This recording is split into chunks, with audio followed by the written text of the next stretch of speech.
प्रिय भक्त और सज्जनों, मैं मेरे मालिका अमृत चैनल पर आप सभी को स्वागत करता हूं। तो चलिए सज्जनों, ओडिशा की भविष्य मालिका शास्त्रों से कल की अवतार प्रभु जी की आने के बारे में कुछ नया बातें सुनते हैं। महापुरुष अच्युतानंद दास जी ने अपने भविष्य मालिका शास्त्रों में क्या लिखे हैं, चलिए सुनते हैं। महान भारत भूमि महाशक्तिशाली, गुप्तरे छंती रही प्रभु चक्रधारी, लड़िबे निजे जे आसी गुप्तरे रही, शक्ति देवे भारत को अव्यक्तरे तही। तो यहाँ पर बताया गया है कि समग्र विश्व में भारत भूमि जो है, भारत भूमि महाशक्तिशाली है, महान है, ऐसा लिखा गया है। और इस महान महाशक्तिशाली भारत भूमि पर महागुप्त में प्रभु चक्रधारी कड़ की वेश धारण करके गुप्त में रहे होंगे, ऐसा यहाँ पर लिखा गया है। महान भारत भूमि महाशक्तिशाली, गुप्तरे छंती रही प्रभु चक्रधारी, लड़िबे निजे जे आसी गुप्तरे रही। तो भगवान यहाँ पर भारत भूमि पर आकर छद्म में रहकर यहाँ पर लड़ेंगे और युद्ध करेंगे, ऐसा यहाँ पर बताया गया है। शक्ति देवे भारत को अव्यक्त रहता ही, तो वो भारत वर्ष को और भारत भूमि को शक्ति प्रदान करेंगे, ऐसा यहाँ पर लिखा गया है। स्वयं भगवान जो नर कलेवर धारण करके कलियुग की अंतिम समय पर आएंगे, वो भारत भूमि को शक्ति देंगे कि कलिकाल की महाप्रभाव से, महा अधर्म भार से भारत भूमि भी दुर्बल हो चुका होगा। इसलिए भारत भूमि को महाशक्तिशाली करने के लिए, समग्र विश्व में फिर से नंबर 1 करने के लिए कल्कि भगवान भारत भूमि को शक्ति प्रदान करेंगे, तो अव्यक्त में रहकर शक्ति प्रदान करेंगे, ऐसा यहाँ पर बताया गया है। मनीष बेसे बुलंती सभी साथे मिसी, गुप्तरे साधनारत राजयोगी ऋषि। तो स्वयं भगवान जो हैं, वो यहाँ पर मनुष्य वेश धारण करके मानव समाज में घूम रहे होंगे और एक राजयोगी ऋषि के अंग संग होकर रहे होंगे। और वो राजयोगी ऋषि जो हैं, वो गुप्त में भगवान की महाप्रेम साधनारत होकर यहाँ पर रहे होंगे। राजयोगी ऋषि की अंग संग होकर मनुष्य वेश में स्वयं भगवान यहाँ पर भारत भूमि में महागुप्त में घूम रहे होंगे और विहार कर रहे होंगे, छद्म में गुप्त में अपना लीला खड़ा कर रहे होंगे, ऐसा यहाँ पर भविष्य मालिका शास्त्रों में बताया गया है। आनी नपारुछु तुही स्थूल दृष्टि धरी, सूक्ष्मरे चिंतिले लागिव सबु स्वप्न परी। तो यहाँ पर बताया गया है कि हे मानव समाज, हे विश्ववासी, स्थूल दृष्टि लेकर आप लोग जान नहीं पा रहे हैं कि स्वयं प्रभु भारत भूमि पर आकर अपना खेला लीला कर रहे हैं। लेकिन जो भक्त जन हैं, जिनकी आध्यात्मिक चक्षु उन्मीलन हुआ है, वो लोग सूक्ष्म चिंतन से जान पाएंगे कि स्वयं भगवान आए हैं, आकर यहाँ पर महागुप्त में रहे हैं, ऐसा यहाँ पर बताया गया है। कलिजुग समाप्त तो घटी आगरु, संगम जुग ये जानो तापरे सत्य को। भगवान यहाँ पर धरती धाम में भारत वर्ष में आकर मनुष्य कलेवर धारण करके महागुप्त में रहे हैं। उनको कोई जाने या न जाने, इससे कोई मतलब नहीं है। स्वयं भगवान अवतरण कर चुके हैं, इसलिए कलियुग का समाप्त हो चुका है, ऐसा यहाँ पर वर्णन किया गया है। तो ये जो युग है, इसको संगम युग के रूप में बताया गया है और इस संगम युग के बाद सत्य युग आएगा। संगम युग इसलिए बताया गया है कि स्वयं भगवान और वो महापुरुष और वो राजयोग ऋषि की शून्य स्थूल जो हैं, जो भगवान की शून्य शरीर है और वो महापुरुष और राजयोग ऋषि की जो स्थूल शरीर है, वो दोनों की शरीर की महासंगम होगा। जिस समय में संगम होगा, वही समय को संगम युग बोला गया है यहाँ पर भविष्य मालिका शास्त्रों में। और जब वो महापुरुष के अंग में स्वयं भगवान प्रकाश होंगे और उदय होंगे और आविर्भाव होंगे और प्रकट होंगे, वही वही समय से आगे समय को सत्ययुग बोला जाएगा। ऐसा यहाँ पर वर्णन किया गया है। संगम जुगये जानो तापरे सत्य को। तो यहाँ पर महागुप्त में लीलाखेला धरती धाम पर चल रहा है, महान भारत भूमि पर। इसलिए इस समय को संगम युग के रूप में भविष्यवाणी शास्त्रों में वर्णन किया गया है। यही युग सारो अटे अध्यात्म ज्ञान रे पृथ्वी प्रसिद्ध हेब वेद के पचारे।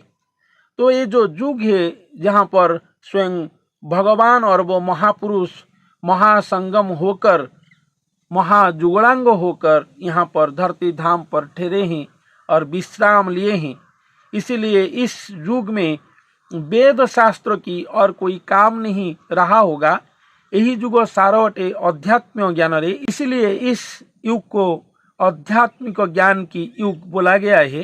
पृथ्वी में प्रसिद्ध होगा यही अध्यात्म ज्ञान, क्योंकि एक आध्यात्मिकवादी गुरु के अंग में ही स्वयं भगवान आएंगे।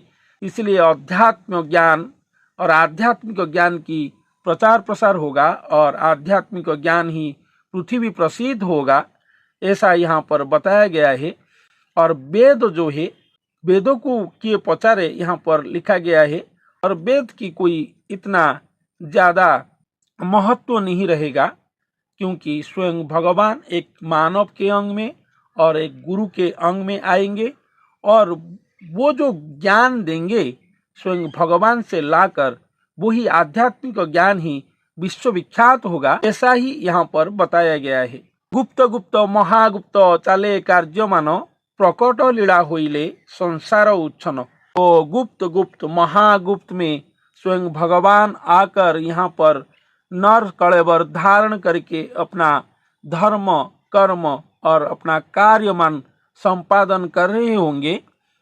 जब प्रकट लीला होगा, जब भगवान की मानव अंग में प्रकट लीला होगा, तब संसार की उच्छन अवस्था आएगा और संसार आश्चर्यचकित हो जाएगा। स्वयं भगवान को कोटि ब्रह्मांड की जो ठाकुर जी हैं, उनको एक नर के रूप में दर्शन करके और एक नर के अंग में दर्शन करके, ऐसा महा आश्चर्यचकित बातें कलियुग की अंतिम समय पर हमारे भारत भूमि में होगा, ऐसा यहाँ पर लिखा गया है। भविष्यवाणी शास्त्रों में भी बहुत सारे स्थानों पर बताया गया है कि स्वयं भगवान अपना शून्य गोलोक धाम से महागुप्त में अवतरण करेंगे और धरती धाम को और इस मर्त्य धाम को आकर यहाँ पर भारत वर्ष में महागुप्त में नर कलेवर धारण करके रहेंगे। लेकिन जो नर कलेवर धारण करेंगे, एक मनुष्य के अंग में महामनुष्य और एक मानव के अंग में महामानव आएंगे और वो मानव एक ऋषि होंगे और एक महात्मा और एक गुरु होंगे, ऐसा भविष्यवाणी शास्त्रों में बताया गया है। वो महापुरुष को यहाँ पर राजयोगी ऋषि के रूप में वर्णन किया गया है। मुखरे न कही मुहि लेखुछि लेखारे शत शत कथा सबु ईश्वर स्मृति रे। तो यहाँ पर महापुरुष बताए हैं कि वो अपना मुख में इस बात को नहीं बता रहे हैं, ईश्वर की स्मृति उद्देश्य में और भविष्य स्मृति के उद्देश्य में अपना भविष्यवाणी में इस बातें को वो लिखे हैं। जो सत्य सत्य त्रिवार सत्य वचन है, भगवान और ईश्वर की स्मृति में महापुरुष अच्युतानंद दास जी इस भविष्यवाणी और इस भविष्य वचन को यहाँ पर लिखे हैं, ऐसा यहाँ पर बताया गया है। स्वयं भगवान निजे दियंती ज्ञान पतित शरीरे आसी गीता ज्ञान दान। तो स्वयं भगवान यहाँ पर एक मानव के शरीर में आकर जनसमाज को गीता ज्ञान दान देंगे, ऐसा यहाँ पर बताया गया है। श्रीमद् भगवत गीता, जिस गीता ज्ञान को स्वयं भगवान द्वापर युग में भक्त श्रेष्ठ अर्जुन के जरिए मानव समाज को दिए थे, वही श्रीमद् भगवत गीता ज्ञान को वो जब एक मानव के शरीर में आएंगे फिर से जनसमाज को देंगे, ऐसा यहाँ पर बताया गया है। କାହାରି ଗରବ सही न पारिबे धाता, जड़ाई देवे ताहाकू उड़ाइबे मथा। तो यहाँ पर जो गर्वी जन हैं, जो लोग धन दौलत पाकर, कुछ आध्यात्मिक शक्ति सामर्थ्य पाकर जिस जिस मार्ग में लोगों के अंदर गर्व आया है, गर्वी पलट गए हैं, वो गर्व को स्वयं भगवान जला डालेंगे, ऐसा यहाँ पर बताया गया है। और जो भक्तजन हैं वो लोग तो भगवान की पाद पद्म में आश्रय ही लेंगे।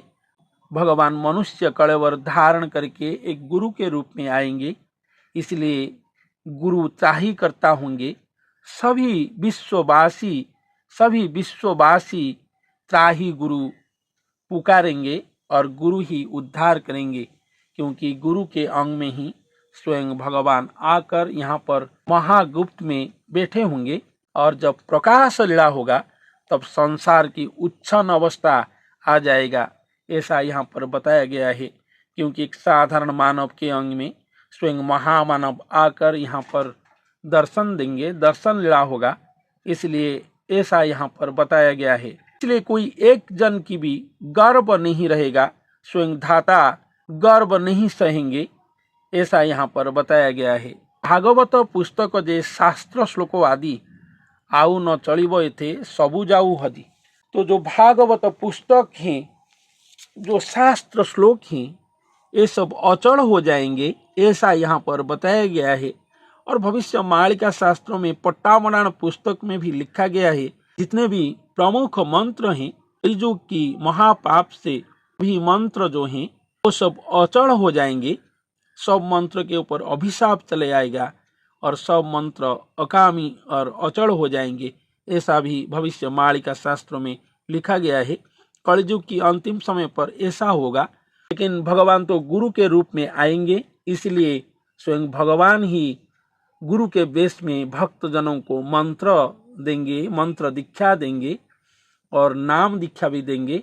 ऐसा नूतन प्रथा परंपरा कलियुग की अंतिम समय पर संगम युग में, और जब सत्य युग आएगा संगम युग के बाद, तब ऐसा होगा, ऐसा यहाँ पर भी बताया गया है। इसलिए जो पुराना भागवत पुस्तक शास्त्र श्लोक आदि जो लिखा गया है वो सब अचल हो जाएगा और यहाँ पर नूतन ज्ञान धारा स्वयं वो महापुरुष प्रचलन करेंगे। स्वयं भगवान के श्रीमुख से लाकर यहाँ पर अति सरल विधि विधान भगवान की आराधना करने के लिए प्रचलन करेंगे। इसलिए सत्य युग की जो नियम कानून है, जो आईन है, वो महापुरुष लिखेंगे, ऐसा भविष्य मालिका शास्त्रों में भी वर्णन किया गया है। कलिजुगे वेदशास्त्र पुराणर ज्ञान न चलिब एबे राम सबूत गुंजन। तो यहाँ पर भी बताया गया है, कलियुग में स्वयं महापुरुष और भगवान साकार अवतार धारण करके आएंगे, इसलिए वेद शास्त्र पुराण की जो ज्ञान है वो और नहीं चलेगा, नूतन ज्ञान आएगा धरती धाम पर, जिस ज्ञान को विश्ववासी समग्र भक्त समाज धारण करके भवसागर से सहज तरीका में उद्धार हो जाएंगे। ऐसा ज्ञान वो महापुरुष लाएंगे, क्योंकि वो महापुरुष के अंदर ही और वो महापुरुष के अंग में ही स्वयं भगवान आकर विश्राम लिए होंगे और अपना महाकल की लीलाखड़ा धरती धाम पर कर रहे होंगे। इसलिए नूतन ज्ञान आएगा धरती धाम पर, वो महापुरुष ही लाएंगे और स्वयं भगवान ही महापुरुष के माध्यम से अपना नूतन नियम यहाँ पर धरती धाम पर लागू करेंगे, ऐसा यहाँ पर बताया गया है। तो कलियुग तो खत्म हो चुका है, ऐसा यहाँ पर वर्णन किया गया है। संगम युग के बारे में यहाँ पर बताया गया है। संगम युग चल रहा है, जब भगवान की प्रकट लीला हो जाएगा तब से आगे तक जितने दिन भी पृथ्वी रहेगा, श्री सत्य युग आएगा, पंचम युग आएगा, जिसको भविष्य मालिका शास्त्र में लिखा गया है। और वो पंचम युग में वेद शास्त्र पुराण श्लोक श्लोकादि भागवत आदि सर्व अचल हो जाएंगे और इसको छोड़कर नूतन ज्ञान आएगा धरती धाम पर। स्वयं भगवान और अपना नूतन ज्ञान देंगे वो महापुरुष के माध्यम से। वही नूतन ज्ञान को आराधना करके और धारण करके समग्र विश्ववासी सहज तरीके से भवसागर से उद्धार हो जाएंगे, ऐसा यहाँ पर बताया गया है। तो कल्कि भगवान आएंगे, आकर अपना सहज सरल उद्धार तरीका विश्ववासियों को बताएंगे। वो ज्ञान वो महापुरुष के पास ही है। जब भगवान प्रकट होंगे, स्वयं भगवान अपना श्रीमुख से वो महापुरुष के माध्यम से ही वो ज्ञान वो ज्ञानामृत स्वयं विश्ववासियों को देंगे और वही प्रेम भक्ति साधना करके सारा विश्ववासी भवसागर से उद्धार होंगे। तो आज तक तो पृथ्वी महाप्रलय से डूब गया होगा, लेकिन यहाँ पर भगवान आकर संगम युग को लाए हैं, इसलिए पृथ्वी उद्धार हो चुका है। और पृथ्वी में स्वयं मनुष्य विग्रह धारण करके स्वयं भगवान जीवंत स्वरूप होकर एक गुरु कड़वर धारण करके रहे हैं। इसलिए गुरु तो ज्ञानालोक दाता हैं, इसलिए पृथ्वी को नया ज्ञान लाएंगे गुरु अवतार के रूप में स्वयं भगवान, और वही ज्ञान से ही पृथ्वी उद्धार होगा, पृथ्वीवासी उद्धार होंगे। पृथ्वी पर नया युग आएगा जिसको श्री सत्य युग बोला जाएगा, और वो श्री सत्य युग में समग्र विश्ववासी एक नूतन आईन पर और एक नूतन विधान पर परिचालित होंगे। और वही विधान धरती धाम पर जब स्वयं भगवान प्रकटित होंगे मानव शरीर में, तब आएगा। ऐसा